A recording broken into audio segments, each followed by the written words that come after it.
공동체의 화목에 대해서 이야기했다면 오늘 고린도전서 15장 전체는 부활에 대한, 부활의 생명에 대한, 부활의 능력에 대한 말씀을 나누고 있습니다. 특별히 우리가 15장을 쭉 말씀을 나눌 때에 이전에 갖지 못했던 부활에 대한 확신과 능력으로 승리하시는 모든 분들이 되시기를 바랍니다. 오늘은 고린도전서 15장 우리 1절서부터 함께 교독하도록 하겠습니다. 형제들아, 내가 너희에게 전한 복음을 너희에게 알게 하노니 이는 너희가 받은 것이요 또 그 가운데 선 것이라.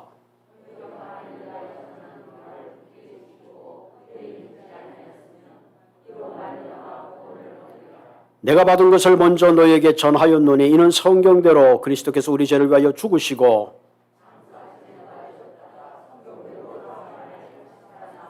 게바에게 보이시고 후에 12 제자에게와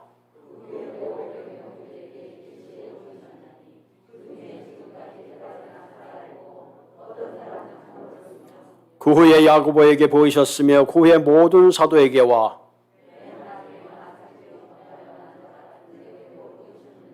나는 사도 중에 가장 작은 자라. 나는 하나님의 교회를 박해하였으므로 사도라 칭함받기를 감당하지 못할 자니라.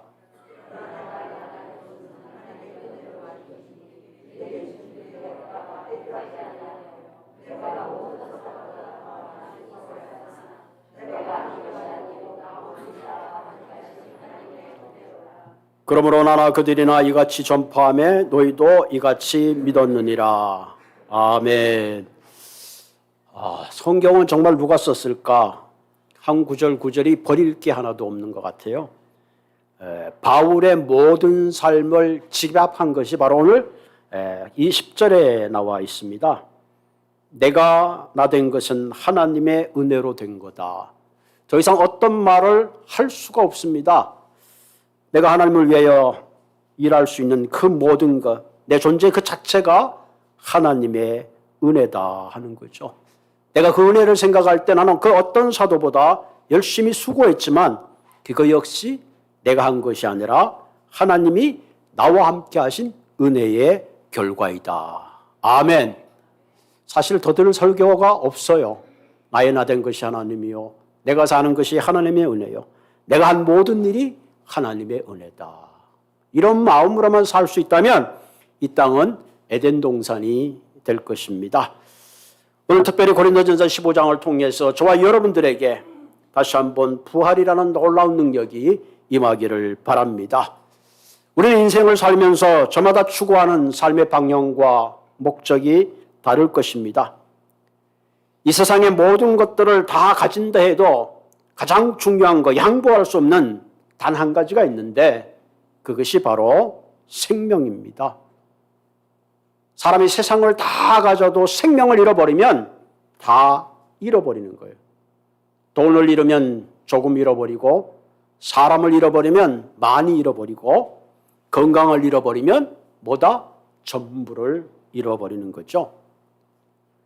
여러분, 애플사의 창업자인 스티브 잡스는 참으로 뛰어난 사람이죠.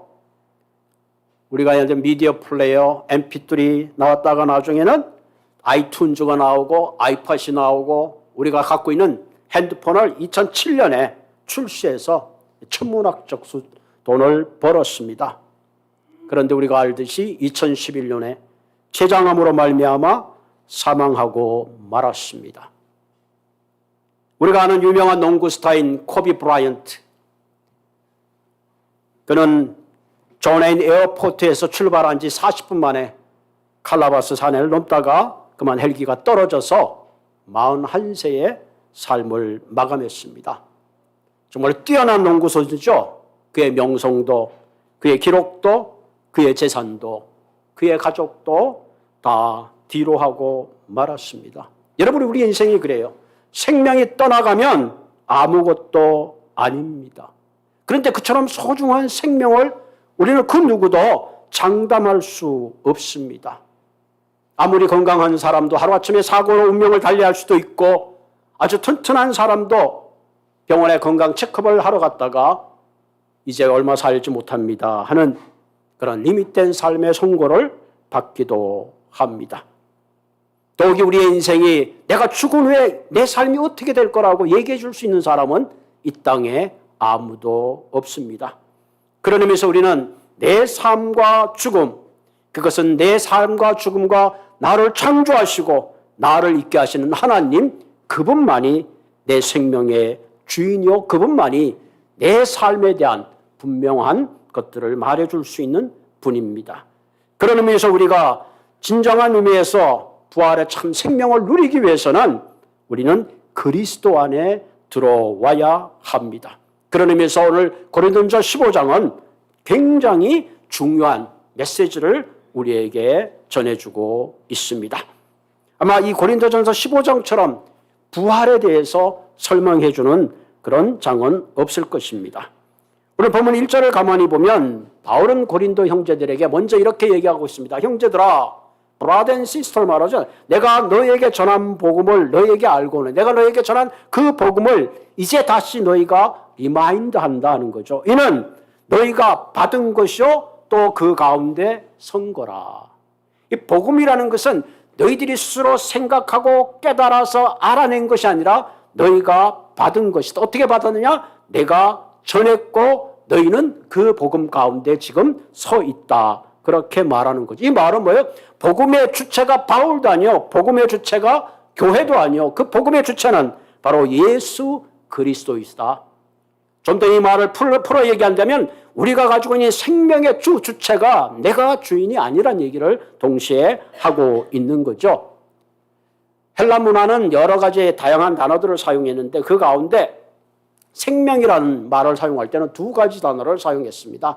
하나는 바이오라는 단어를 사용했죠. 우리가 아는 대로 바이오 케미스트리, 바이올로지, 모든 생물학적인 거, 먹고 마시고 느끼는 모든 숨쉬는 이 생물학적 생명을 바이오 라이프라 그러죠.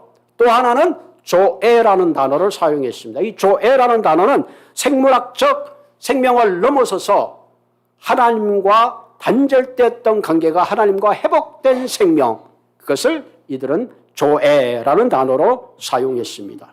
그렇기 때문에 기독교에서 말하는 죽음이라는 것은 단순히 바알라즈 생명이 끝나는 것이 죽음이 아니라 사실은 죽음이라고 성경에서 말하는 것은 하나님과 내가 디스커넥트 된 것, 하나님과 내가 관계없이 살아가는 것, 내가 내 주인으로 살아가는 것, 누가 나를 창조했는지 그것조차 모르면서 살아가는 그 삶은 사실은 우리가 바이올로지는 살아있으나 사실은 조회라는 오늘 성경에 나오는 분명한 생명에 대해서는 끊어진 상태다. 그렇게 말하고 있습니다. 그래서 우리가 말하는 영생이라는 것은 단순한 육체적인 생명을 말하는 것이 아니라 끊어졌던 우리의 관계가 그리스도로 말미암아 커넥티드 된 그 상태의 생명을 우리는 영원한 생명이라 그렇게 말합니다. 그런 의미에서 우리의 3절 4절은 복음이라는 게 뭐냐, 그것을 다시 한번 우리들에게 전해주고 있습니다. 여러분, 권사님 복음이 뭐죠? 글쎄요 목사님 듣긴 들었는데, 이럴 때가 참 많죠. 복음이란 뭔가? 오늘 3절에 보면 내가 받은 것을 먼저 너에게 주었다. 그러니까 바울도 복음을 받았죠. 그래서 그것을 내가 너에게 전한 겁니다. 그런데 그 복음이라는 게 뭐냐면은 성경대로 그리스도께서 우리 죄를 위하여 죽으시고 또 장사 지낸 바 되었다가 성경대로 사흘 만에 살아나셨다. 할렐루야. 이것이 복음입니다. 이제 여러분들 복음이 뭡니까? 그러면 주님께서 성경대로 우리 죄를 위하여 십자가에 돌아가시고 그리고 사흘 만에 부활하셨습니다 하는 것이 복음입니다. 그렇기 때문에 복음의 핵심은 십자가와 부활입니다. 이 십자가와 부활이라는 것을 놓치게 되면 우리는 복음을 놓치게 되고 그 복음을 놓치게 되면 결국은 우리가 가지고 있는 생명을 놓치게 된다는 사실입니다. 그렇기 때문에 우리는 참 생명의 복음 안에 들어가기 위해서는 어떻게 해야 되느냐? 부활의 능력을 소유하고 하나님과 디스커넥트 됐던 우리의 삶을 하나님과 커넥티드 시키고 부활의 생명으로 부유한 삶을 살기 위해서는 어떻게 해야 되는가 하는 것입니다. 첫째로는 굳은 믿음이 필요하다 하는 거죠.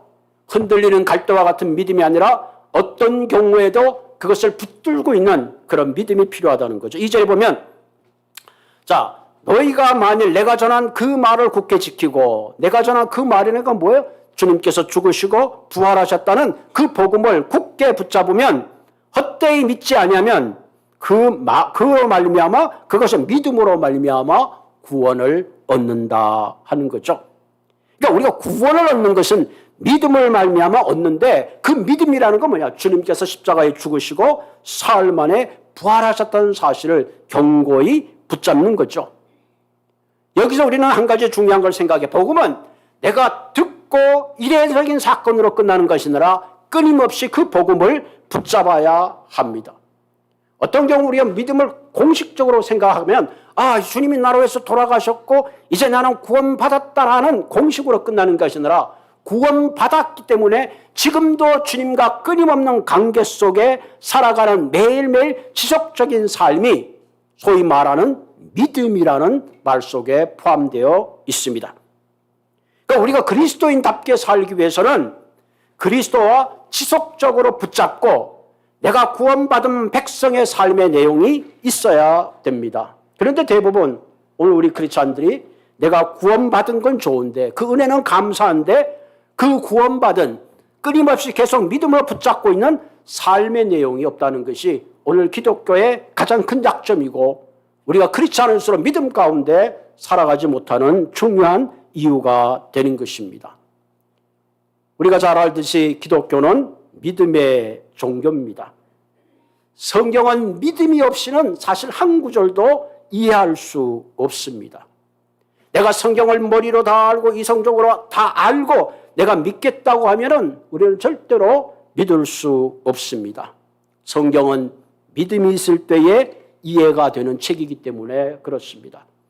여러분, 창세기 1장 1절에 보면 하나님이 천지를 창조하시니라. 만약에 내가 이 말을 분명하게 믿는다면 나머지는 다 믿어질 수 있습니다. 그런데 여기서부터 시작부터 믿지 못하기 때문에 사실은 복음 안에 들어오지 못하는 거죠. 그래서 성경에는 뭐라고 그랬어요?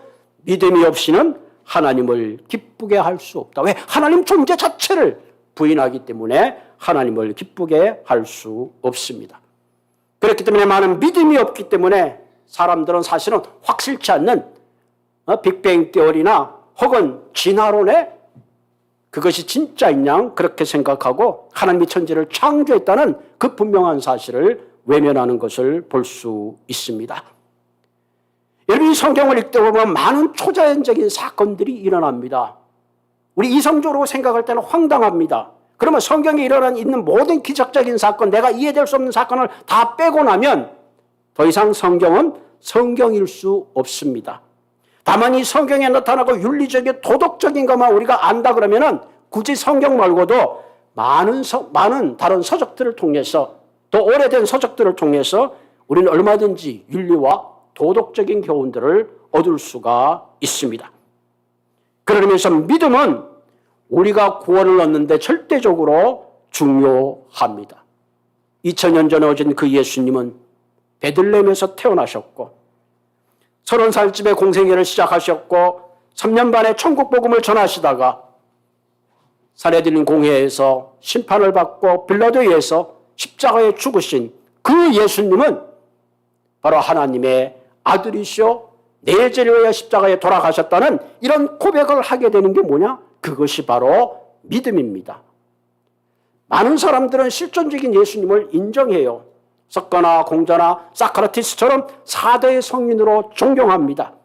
그분의 인격적인 면, 또 예수님을 존경하고 그분이 가르치는 것을 높이 평가합니다. 그런데 문제가 뭐냐? 그 예수님을 하나님의 아들로 온 인류의 메시아로 인정하지 않고 믿지 않는 것이 문제입니다. 만일 어떤 사람이 아무리 내가 성경을 읽고 예수님의 인품에 감동을 받고 그분의 산상수훈 같은 놀라운 도덕적 가르침에 높은 평가를 할지라도 그분이 내 죄를 위해서 돌아가셨고 그분이 부활하셨고 그분이 하나님의 아들이라는 것을 내가 믿음으로 인정하지 않는다면 우리는 결코 참 생명 가운데 들어갈 수가 없는 겁니다. 그래서 여러분, 요한복음 1장 11절에는 자기 땅에 오매, 누가 자기 땅에 왔다는 것이 하나님이 예수 그리스도의 몸으로 오신 거죠. 자기 땅에 오매 자기 백성이 영접지 아니하였으니, 이게 자기 백성이 영접하는 자기 백성이 믿지 아니하였더니 12절에 보면 영접하는 자, 믿는 자, 곧 그 이름을 믿는 자에게는 하나님의 자녀가 되는 권세를 주셨다. 아멘. 우리는 대가를 치러야지 뭔가 얻어지는 데 익숙해 있기 때문에 그 하나님, 그 예수님을 내가 나를 위해 십자가 돌아갔다는 그 사실을 우리는 영접하지 않기 때문에 문제가 있는 거죠. 그러나 내가 그것을 믿고 영접한다면 하나님의 자녀가 되는 권세를 주셨다는 사실입니다. 그럼 왜 어떤 사람들은 복음을 받아들이고 왜 어떤 사람은 거부하는 걸까? 그 이유가 뭘까? 에베소서 2장 8절에는 그 이유를 이렇게 설명하고 있습니다. 너희가 그 은혜를 인하여 믿음으로 말미암아 구원을 얻었나니 이것이 너희에게서 난 것이 아니요 하나님의 선물이라. 할렐루야. 2000년 전에 오신 예수님, 단군의 자손도 아니고 나랑 성이 같은 것도 아니고 모든 것이 다르지만 그분을 내가 구세주로 믿게 된 그 원인은 뭘까? 내 이성을 초월해서 믿는 이유는 뭘까? 오늘 성경에 보니까 그것이 바로 하나님의 선물이라. 그것을 깨닫게 하고 믿게 하시는 영적 눈을 뜨게 하신 하나님의 전적인 은혜로 된 것이다 하는 겁니다. 우리가 믿게 된 것은 지성으로 깨달았기가 아니라 하나님이 그 사실을 우리에게 깨닫게 해주시고 영적 눈을 뜨게 해주신 하나님의 선물이다 하는 겁니다. 그렇기 때문에 이렇게 영적 눈을 뜨게 되면, 믿음을 갖게 되면 그 다음에는 이 믿음이 우리의 삶을 드라이브해 나갑니다. 불가능한 일들을 가능하게 합니다. 그래서 마태복음 17장 20절에 뭐라고요? 진실로 진실로 너희가 만일 믿음이 있다면 한 겨자씨만한 믿음만 있으면 이 산을 명하여 저리로 옮겨라 하여도 옮길 것이요. 이 문자적인 말, 산을 향하여 이 산이 옮기라 그러면 그 산이 옮겨진다는 얘기. 그 얘기 뭐야? 태산과 같은 문제가 있더라도 믿음으로 그것을 능히 옮길 수 있다 하는 그런 얘기를 하고 있습니다. 또 여러분 마가복음 9장 23절에 보면 예수께서 이르시되 할 수 있거든. 무슨 말이냐? 믿는 자에게 능치 못할 일이 없다. 그만큼 우리가 믿음으로 구원을 받고 믿음으로 살고 믿음으로 죽습니다. 그래서 뭐라 그랬어요? 오직 의인은 믿음으로 산다. 그러니까 저와 여러분들은 지금부터의 삶은 믿음으로 사는 삶이 돼야 됩니다. 하나님이 주신 은혜로 사는 삶. 그래서 바울이 고백한 것은 내가 한 모든 것이 하나님의 은혜다. 은혜로 시작했기 때문에 은혜로 끝나는 거죠. 스탠리 존스라는 분은 인도에서 선교를 오래 하셨습니다. 그분이 쓴 책 가운데 Divine Yes라는 책이 있어요. 이분은 믿음이라는 것은 뭐냐? 하나님 말씀에 언제나 예스로 대답하는 것이다. 아멘. 지금 이 시간부터 저와 여러분은 말씀에서 말하고 있는 그것에 대해서 우리는 no가 아니라 yes라고 말할 수 있어야 합니다. 우리 인생 가운데 불가능이 찾아오지만 나는 no 할 수밖에 없지만 하나님이 yes 하면 그것은 불가능이 가능해지는 것입니다. 우리는 힘이 없지만 부활하신 능력이 내 삶 가운데 함께 한다면 우리는 그 능력이 내 삶을 드라이브해 갈 것입니다. 그런 의미에서 예수를 믿는 저와 여러분들은 날마다 이 부활의 생명의 능력을 선포하고 믿음을 통해서 날마다 한 걸음씩 앞서 가야 된다는 사실입니다. 두 번째, 우리가 참된 조의 생명을 누리기 위해서는 체험적 믿음이 필요합니다. 우리의 신앙은 이론적이거나 교리적이기보다는 체험적이고 개인적입니다.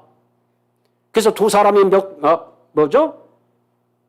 두 사람이 뭘 갈죠? 맷돌을 갈다가 한 사람은 들림을 당하고 한 사람은 버림을 받는 이유가 뭐냐? 신앙이라는 것은 아주 개인적이에요. 그래, 그 개인적이라는 말은 이 커뮤니티에 반대되는 그런 말이 아니라 나와 하나님과의 1대1의 관계라 하는 것을 말합니다. 어떤 남편들은 부인이 주일날 열심히 가고 기도 열심히 하니까 나는 따라서 가면 되겠지. 천만에 그렇지 않아요. 신앙만큼 철저하게 체험적이고 개인적인 게 없습니다. 부활한 주님을 내가 만나고 체험하게 되면 더 이상 부활에 대한 설명을 할 필요가 없어요. 바울이 그랬습니다. 바울은 부활하신 예수님을 만나기까지 예수 믿는 사람을 핍박하고 죽이고 그랬던 사람이에요. 예수 믿는 사람들을 죽이기 위해서 목숨을 걸었던 사람인데 그가 어떻게 이제는 그 예수님을 전하는 사람으로 변하게 되었느냐. 아무리 이론적으로 설명하려고 해도 설명할 길이 없어요. 딱 한 가지, 그것은 뭐예요? 그분이 부활하신 예수님을 만났기 때문에 가능한 사건입니다. 3절에 보면 내가 받은 것을 먼저 너에게 전하니 이는 성경대로 그리스도 우리 죄를 위해 죽으시고 장사 지낸 바 되었다가 성경대로 사흘 만에 살아나셨다. 바울은 이것 때문에, 이 사실 때문에 이것이 싫어서 예수 믿는 사람을 죽이고 핍박했던 사람인데 이제는 자기가 이 사실을 선포하는 자로 180도 바뀌었습니다. 무엇이 바울을 그렇게 바뀌게 했습니까? 바울은 굉장히 논리적인 사람입니다. 바울은 유대교에 심취되어 있는 사람이에요. 바울은 율법에 심취되어 있는 사람이에요. 바울은 굉장히 똑똑한 사람이에요. 그 사람을 어떻게 한순간에 180도로 바꿀 수 있겠습니까? 그것은 바로 부활하신 예수님을 만나는 그 순간부터, 영의 눈이 뜨는 순간부터 그는 새로운 생명으로 거듭났기 때문에 그렇습니다. 오늘 본문을 가만히 보면 예수님은 성경대로 죽으시고 성경대로 살아나셨다 하는 거예요. 그러니까 온 인류의 구원은 우연히 된 것이 아니라 하나님의 계획을 따라서 진행되었다는 사실입니다. 이 말은 우리는 이렇게 이해할 수 있어요. 하나님이 나를 우연히 그냥 구원하신 게 아니라, 우연히 사랑하는 것이 아니라 이미 하나님은 창세전에 나를 사랑하시고 나를 구원하시고 나에 대한 모든 계획을 십자가의 구원의 사건으로 이루셨다 하는 겁니다. 아멘. 그것이 에베소서에 있는 말씀이에요. 그래서 성경에 있는 말은 그렇기 때문에 예수님이 창세전에 나를 복중에 짓기 전에 알으셨다. 우리는 이렇게 고백하는 겁니다. 누가복음에 보면 예수님이 돌아가셨습니다. 많은 제자들이 실망했어요. 예수님이 뭔가 세상을 들었다 놨다 하면 나도 좌의정이 되지 우의정이 돼 한 자리 할 줄 알았더니 맥없이 돌아가시고 말았어요. 그때 저주 가운데 돌아가시고 말았어요. 제자들은 다시 뿔뿔이 흩어졌습니다. 특별히 엠마오로 내려가던 그 제자 가운데 걸어가고 있는데 마음이 너무 슬펐습니다. 그런데 그들과 누가 함께 걸어갔어요. 그게 바로 부활하신 예수님입니다. 도대체 예루살렘에 무슨 일이 있었습니까? 아니 당신은 여기 살면서 그 일을 모르십니까? 그때 예수님이 그들에게 무엇을 풀어서 얘기했죠? 모세와 선지자의 글을 풀어줄 때에 그들의 마음이 뜨거웠다. 모세와 선지자의 글을 풀어줬다는 건 뭐예요? 성경을 풀어준 거죠. 구약의 말씀을 풀어준 거고 예언의 말씀을 풀어준 겁니다. 그 얘기는 뭐예요? 구약이 말하고 있는 중요한 사건은 뭐냐? 예수님의 십자가의 사건이고 부활의 사건이고 그 부활의 주님을 만나는 그들은 예루살렘에서 멀리 도망가는 엠마오로 가다가 다시 그 자리를 돌아서서 그들을 핍박하고 그들을 위협하는 예루살렘으로 그 복음 가운데 서기 위해 돌아갔던 것을 성경은 우리에게 소개하고 있습니다.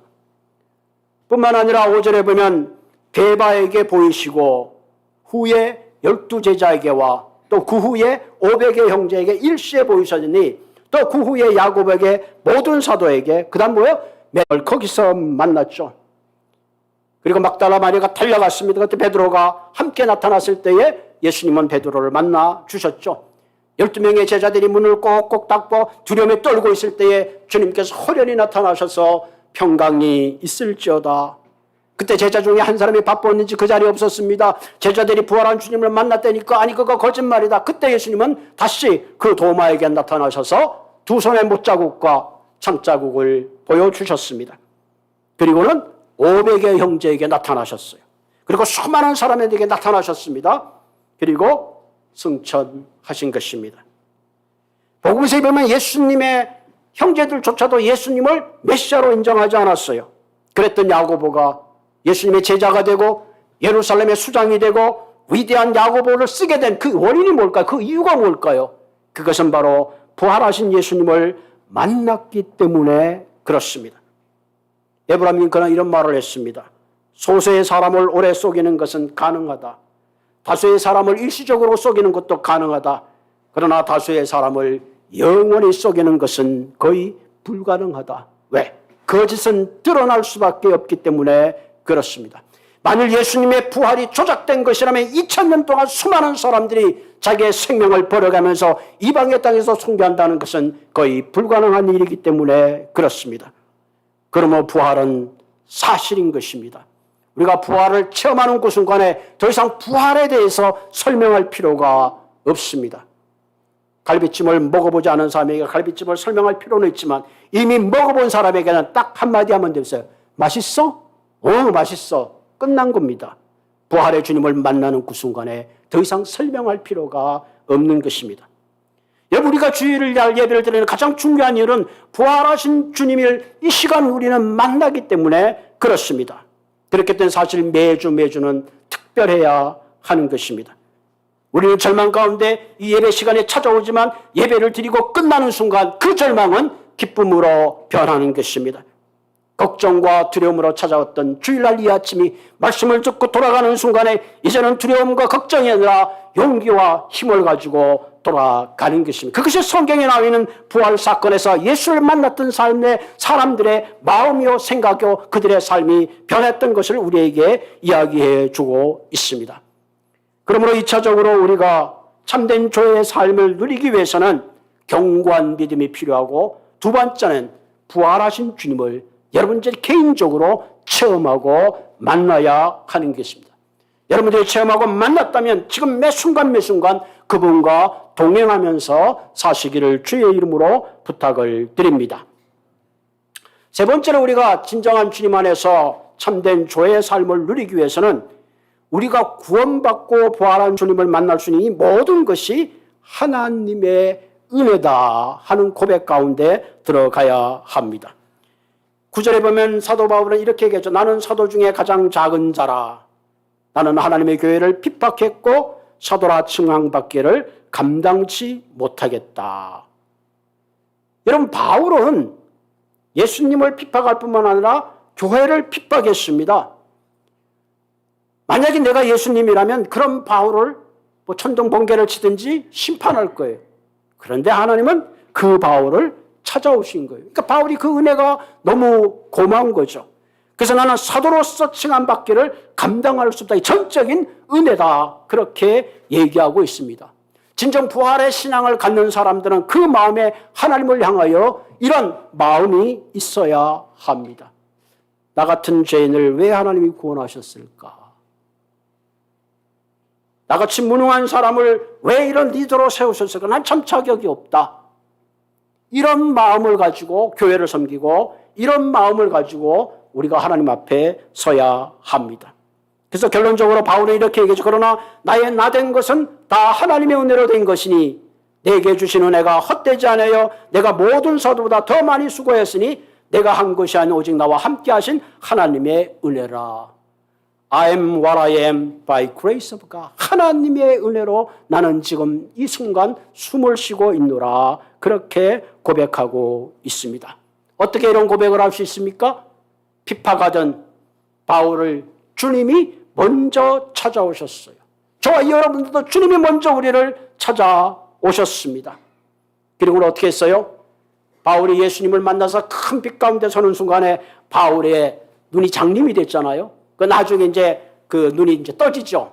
그건 무엇을 의미하느냐? 영적 눈이 떠졌다는 거예요. 그 전까지 예수님이 그분이 하나님의 아들 말도 안 돼. 거룩하신 하나님이 어떻게 인간의 몸을 입고 올 수 있어? 예수님이 어떻게 내 죄를 소화할 수 있어? 막 수없는 그런 자기의 생각 때문에 그 예수님을 믿는 사람들을 하나님을 모욕하는 자로 핍박했던 바울이 부활하신 주님을 만나는 그 순간 영적 눈이 뜨시는 동안 그분은 4대 성인 중에 한 분이 아니라 The way, the life, 진짜 우리를 위한 생명을 주시는 분인 것을 바울은 비로소 깨닫고 볼 수 있었습니다.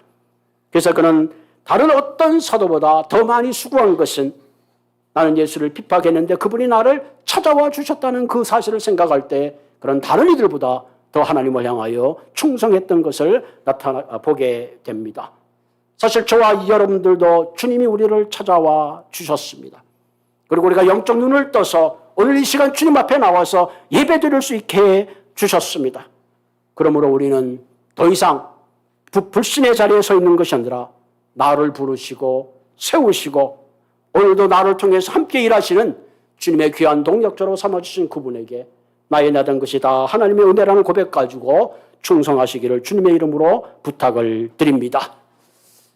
우리가 신앙생활을 하다 보면 은혜로 신앙생활을 하는 경우가 있고 또 하나는 구약처럼 율법에 붙잡혀서 신앙생활하는 경우가 참 많이 있어요. 사실 하나님께서 이스라엘 백성들에게 율법을 주신 것은 그 율법을 지킴으로 말미암아 거룩한 백성이 되고 하나님과 나와의 좋은 관계를 가지려고 했는데 오히려 이스라엘 백성들은 하나님이 주신 그 율법이 더 부담스러웠습니다. 차라리 율법이 없으면 좋을 텐데 그 율법을 어기면 어길수록 그들의 마음은 어두워갔고 하나님과 관계는 멀어져 갔습니다. 그래서 하나님은 어쩔 수 없이 그들에게 심판하는 그런 하나님으로밖에 보일 수가 없었습니다. 여러분, 우리가 자녀를 키우는데 어떤 룰을 만들면 너 이거 하면 한 대, 이거 하면 두 대, 이거 하면 세 대야. 근데 자녀가 세 번째를 어겼어요. 자녀의 마음은 내가 이제 부모에게 이 세 대를 맞아야 되겠다. 그러니까 자녀가 그 잘못을 한 거 알고 부모가 앉아있다가 얘가 몇 시에 들어오나 오늘 세 대를 때릴 준비를 하고 몽댕이를 준비하고 있는 부모가 있다면 그 부모는 아마 친부모가 아닐 거예요. 내강과 희생 가운데 그것을 깨닫기를 원하는 것이 부모의 마음입니다. 그런데 오늘 우리의 신앙생활을 가만히 보면 흔히 어떤 이런 얘기를 할 때 목사님 제가 지난주에 교회를 빠졌더니 타이어가 빵꾸 났습니다. 그 우연히 빵꾸 난 거예요. 자비하신 하나님이 주일날 한 번 빠졌다고 타이어 빵꾸를 내실 분이 아니에요. 그 얘기는 뭐냐면 우리는 이런 규칙과 율법 속에 잡혀서 살고 있다는 거예요. 그럼 뭐냐? 내가 주일날 빠졌기 때문에 타이어 빵꾸가 난 것이 아니라 내게 주신 하나님의 은혜가 너무 큰데 내가 주일날 오히려 하나님 앞에 가서 그 사랑과 은혜 가운데 감사를 해야 되는데 내가 너무 잘못했구나 라는 것을 깨닫는 거예요. 말라기서에 보면 이런 얘기가 있죠. 유다 백성들이 성전에 제사를 드리는 것이 너무 귀찮았어요. 아무렇게나 막 제사를 드린 거예요. 눈 멀고 자리 들고 병든 가축들을 드리고 상한 음식으로 제사를 드릴 때 하나님께서 말라기서에 보면 말라기 선지자에게 이렇게 말하죠. 더 이상 성전의 문을 닫고 싶다. 나는 너희들로부터 가축과 떡을 받고 싶지 않다. 그렇게 했습니다. 왜? 하나님의 백성이 하나님의 은혜를 잃어버리는 순간에 그들은 율법주의에 빠지기 때문에 그렇습니다. 오늘날의 현대인들도 우리가 은혜를 따라 생활하지 않으면 우리의 신앙은 매너리즘에 빠질 수밖에 없습니다. 이 얘기는 뭐예요? 내가 하나님을 사랑하고 하나님의 은혜 가운데 신앙생활한 그 모든 것은 내 의지와 결단으로 하는 것이 아니라 처음부터 나를 불러주신 하나님의 구원의 은혜요 믿음의 은혜로 내가 신앙생활한다는 것을 알아야 합니다. 그렇기 때문에 우리가 하나님께 하는 것은 어떤 규칙과 율법이 아니라 그 감사에 대한 우리의 리스판스다 하는 겁니다. 여러분, 은혜라는 말은 믿음의 말과 늘 같이 동전의 양면과 같아요. 믿음에는 두 가지 의미를 포함합니다. 첫째는 믿음으로라는 말은 하나님을 섬기시기 내 선행이나 내 공로로 섬기는 것이 아니다 하는 것을 말하는 것이요. 두 번째는 믿음이라는 그 자체는 내가 노력으로 생겨난 것이 아니라 하나님이 주신 선물이다 하는 거죠. 그러니까 믿음으로가 말할 때는 철저하게 나의 힘과 능력과 노력과 공로가 한마디로 뱅크럽시 된 마음. 그게 사실은 심령이 가난한 마음입니다. 이스라엘 백성들이 가나안을 들어가기 위해서는 정포해야 될 여리고성이 있습니다. 철옹성과 같습니다. 여러분 40년 광야를 방황했는 그들이 무슨 능력이 있겠어요? 그들은 민병대를 조직했습니다. 그리고 하나님이 말씀하는 대로 여리고성을 7바퀴 돌았습니다. 철옹성 같은 여리고성 7바퀴 돈다고 7바퀴 반을 돈다고 무슨 의미가 있겠어요? 그런데 그 여리고성이 무너져 내렸습니다. 이것은 군사의 전략도 그 어떤 것도 그 사건을 설명할 길이 없습니다. 단 한 가지, 하나님이 내가 너와 함께 할 테니 너희들이 가나안 땅에 들어가서 이 여리고성을 넘어 수많은 가나안 백성과 싸울 때에 너희의 힘이 아닌 나를 의지하고 그 의지하는 믿음으로 승리하고 정복할 것을 주님은 그들에게 깨닫게 해주시기 원했습니다.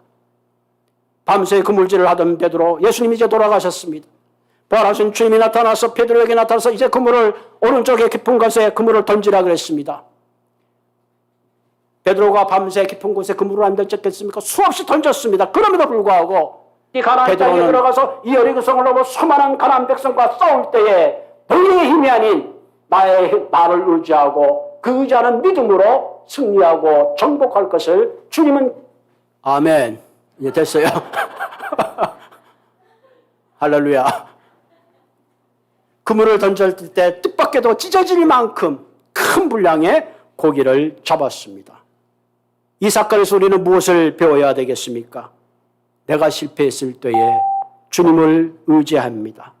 내 경험과 내 지식과 내 주장이 아니라 주님의 말씀을 따라갈 때에 그때 우리는 진정한 부활의 생명 가운데 살아가게 되는 것입니다. 오늘 이 아침에 저와 여러분들이 하나님이 주신 은혜와 믿음을 우리가 제대로 안다면 우리의 신앙생활은 달라지는 것입니다.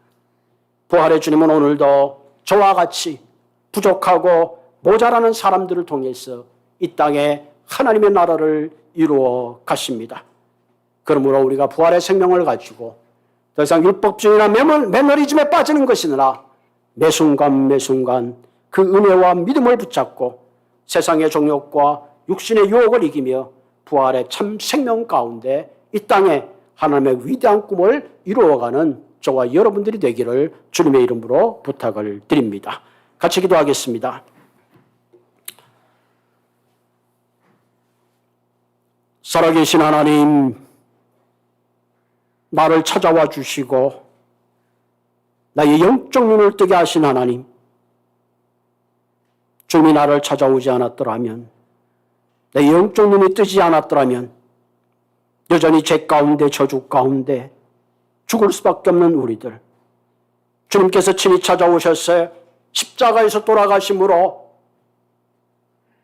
용서받을 수 없는 많은 죄악들을 죽음으로 대신 갚으시고 사망의 권세를 이기시고 부활하시고 부활의 첫 열매가 되심으로 이제는 우리가 육신의 장막 이후로 그 모든 것이 끝나는 것이 아니라 주님의 부활한 것처럼 우리 다시 주님 앞에 새로운 삶을 이어가는 그런 존재인 것을 깨닫게 하시는 하나님, 매 순간 주님의 나를 부르신 은혜 가운데 잠기게 하시고 무엇보다 믿음을 든든히 붙잡게 하시며 이 땅에 주님의 나라를 이루어가는 그 모든 일들이 주님의 은혜 가운데 행해질 수 있도록 주님 함께하여 주시옵소서.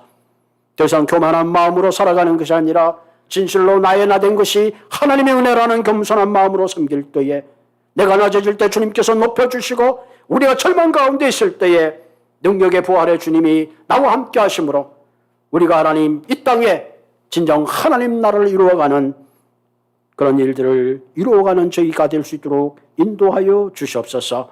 예수님의 이름으로 감사하며 기도드리옵나이다. 아멘.